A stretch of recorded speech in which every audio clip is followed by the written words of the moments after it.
Hello friends, அனைவருக்கும் வணக்கம். இந்த வீடியோவில் என்ன பார்க்க போகிறோம் பார்த்தீங்கன்னாக்கா, உங்களுக்கு தெரியுமா 6ஆம் வகுப்பு அறிவியலில் இருக்கக்கூடிய உங்களுக்கு தெரியுமான்ற பகுதியை தான் பார்க்க போகிறோம். உங்களுக்கு தெரியுமான்ற பகுதியில் இருந்து அதிகப்படியான கேள்விகள் கேட்க வாய்ப்புகள் இருக்குது. எனவே வீடியோ முழுமையாக பாருங்கள். பிடிச்சிருந்தால் லைக் பண்ணுங்கள், ஃப்ரெண்ட்ஸுக்கு ஷேர் பண்ணுங்கள். இது வரைக்கும் நம்ம சேனலை சப்ஸ்கிரைப் பண்ணனாக்கா மறக்காமல் சப்ஸ்கிரைப் பண்ணிவிடுங்க. வாங்க வீடியோக்குள்ளே போகலாம்.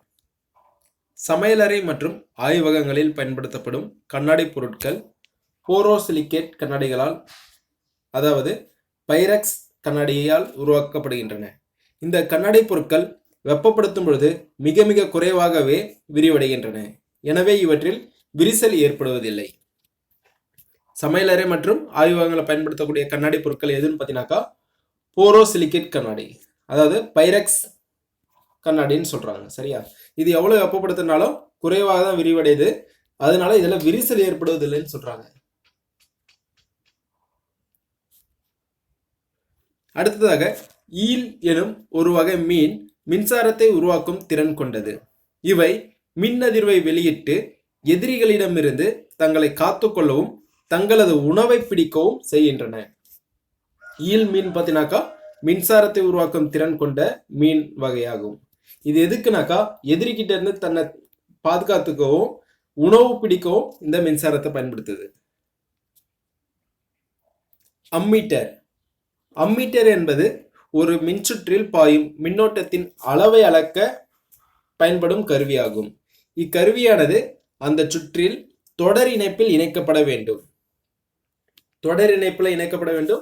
இதோட பயன்பாடு என்னன்னு பார்த்தீங்கன்னாக்கா மின்னோட்டத்தின் அளவை அளக்க பயன்படும் ஒரு கருவி தான் ammeter. Thomas Alva Edison. Thomas Alva Edison ஒரு அமெரிக்க கண்டுபிடிப்பாளர் ஆவார். இவர் பிறந்த வருடம் பார்த்தீங்கன்னா 1847 பிப்ரவரி 11. மறைந்த ஆண்டு பார்த்தீங்கன்னா 1931 அக்டோபர் 18. இவர் 1000க்கும் மேற்பட்ட உபயோகமான பொருட்களை உருவாக்கியுள்ளார். அவற்றில் பல வீடுகளில் பயன்படுத்தக்கூடியவை மின்விளக்கை லைட் கண்டுபிடித்தது தாமஸ் ஆல்வா எடிசன் தான். அடுத்ததாக இயற்பியல் மாற்றம், வேதியியல் மாற்றம். ஆப்பிள் வெட்டியதால் அதன் இயல்பில் ஏதேனும் மாற்றம் நிகழ்ந்ததா? அதாவது ஒரு ஆப்பிளை வெட்டினாக்கா அது உருவம் அளவு மட்டுமே மாறும். ஏன்னா அது துண்டு பண்றப்போ எத்தனை துண்டா மாறுது, என்ன சைஸ்ல இருக்குன்றது. இதோட மாற்றம் பார்த்தீங்கன்னாக்கா அந்த அளவு சார்ந்தது இருந்துச்சுன்னா அது இயற்பியல் மாற்றம்.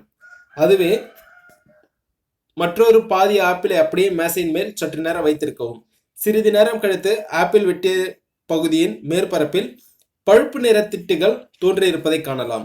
ஆப்பிள் பழத்தில் உள்ள சில பொருட்கள் காற்றுடன் வினைபுரிவதால் ஏற்பட்ட மாற்றமே இந்த பழுப்பு நிறம் உருவாவதற்கு காரணம். இந்த மாற்றம் என்னன்னு சொல்றாங்க பார்த்தீங்கன்னாக்கா கெமிக்கல் ரியாக்ஷன், அதாவது வேதியியல் மாற்றம்னு சொல்றாங்க. இயற்பியல் மாற்றம்ன்றது பிசிக்கலா அளவுகளை மாறி இருக்கணும். வேதியியல் மாற்றம்ன்றது அதுக்குள்ள ரியாக்ஷன் நடந்திருக்கணும்.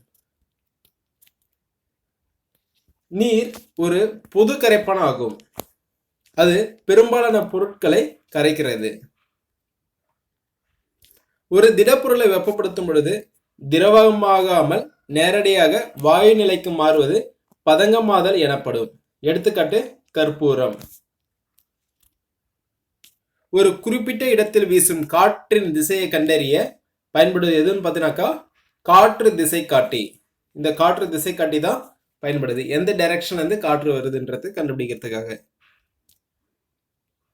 கார்பன் டை ஆக்சைடை -57 டிகிரி செல்சியஸ்க்கு குளிர்விக்கும் பொழுது அவை திரவ நிலையை அடையாமல் நேரடியாக திடநிலைக்கு மாறுகிறது.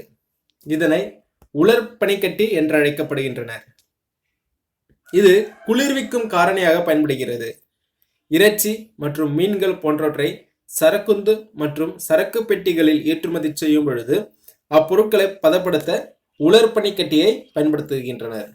இந்த உலர் பனிக்கட்டி எப்படி உருவாகுதுனாக்கா கார்பன் டை ஆக்சைடை -57 டிகிரி செல்சியஸ்க்கு குளிர்விக்கும் பொழுது என்ன ஆகுதுனாக்கா அது உலர் பனிக்கட்டியா மாறுது. அடுத்ததாக நம்மால் வெறும் கண்களால் செல்லினை காண இயலாது. ஏனெனில் அது அளவில் மிக சிறியது. இதனை கூட்டு நுண்ணோக்கியால் நம்மால் காண இயலும். தற்காலத்தில் எலக்ட்ரான் நுண்ணோக்கியானது செல்களை நன்கு உருப்பெருக்கம் செய்து காண பயன்படுகிறது.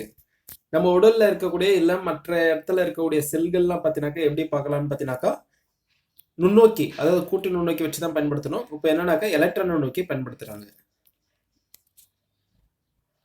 செல்லின் அளவிற்கும் உயிரினத்தின் அளவிற்கும் யாதொரு தொடர்பும் இல்லை. ரெண்டும் ஒண்ணா இருக்கணும். இல்ல உயிரினம் பார்த்தீங்கன்னாக்கா பெருசா இருந்தாக்கா செல்லோட அளவு பெருசா இருக்கணும். இல்லைன்னா உயிரினம் சின்னதா இருந்தா குட்டி செல்லா இருக்கணும் அப்படின்ற ஒரு தொடர்பு கிடையாது. உதாரணமாக யானையின் செல் சுண்டெலியின் செல்லை விட மிக பெரியதாக இருக்க வேண்டும் என்ற அவசியம் இல்லை. மனித உடலில் உள்ள செல்களின் எண்ணிக்கை தோராயமாக எவ்வளவுன்னு பார்த்தீங்கன்னாக்கா 3.7 × 10⁻13. அடுத்ததாக நமது உடலில் காணப்படும் எலும்புகளில் மிக சிறியது எதுன்னு பார்த்தீங்கன்னாக்கா நமது உள்காதில் உள்ள அங்கவடி எலும்பு. இதோட நீளம் பார்த்தீங்கன்னாக்கா 2.8 மில்லிமீட்டர் மட்டுமே நீளமுடையது. நமது உடலில் உள்ள நீளமான எலும்பு எதுன்னு பார்த்தீங்கன்னா தொடை எலும்பு. குழந்தைகள் பிறக்கும் பொழுது 300க்கும் அதிகமான எலும்புகளுடன் பிறக்கின்றன. அவர்கள் வளரும் பொழுது சில எலும்புகள் இணைந்து ஒன்றாக மாறிவிடுகின்றன. ஆகையால் முதிர்ச்சி அடைந்த மனிதனின் எலும்புக்கூட்டில் 206 எலும்புகள் உள்ளன. மொத்த எலும்புகள் எண்ணிக்கை எவ்வளவு பார்த்தீங்கன்னா 206. அதே போல நம்ம உடல்ல மிக நீளமான எலும்பு எதுன்னு பார்த்தீங்கன்னாக்கா தொடை எலும்பு தான் மிக நீளமான எலும்பு. மிக சிறியது எதுன்னு பார்த்தீங்கன்னாக்கா உள்காதுல இருக்கக்கூடிய அங்கவடி எலும்பு. அது நீளம் பார்த்தீங்கன்னாக்கா 2.8 மில்லிமீட்டர்.